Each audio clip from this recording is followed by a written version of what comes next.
நீ எழுதி வை, 2026 தேர்தலுக்கு பிறகு நம்மை விட அதிகமாக பிரபாகரன் என்றும் தமிழீழம் என்றும் விடுதலை புலிகள் என்றும் இவர்கள் உச்சரிப்பார்கள். நான் உச்சரிக்க பார்ப்பேன்.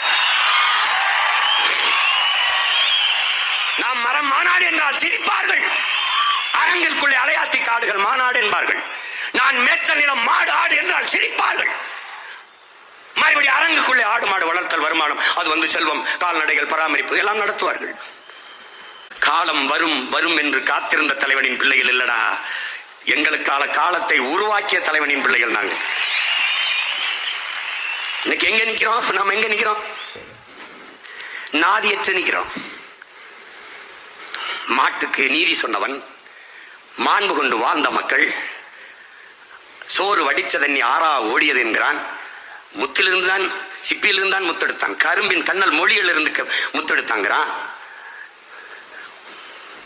எப்படி? கதிர்வேய்ந்த மங்கலம்னால் கதிரை அறுத்துட்டு அந்த வைக்கோலை வச்சு கூரைகளை மேய்ந்து அப்படி ஒரு எண்ணற்ற பெருமை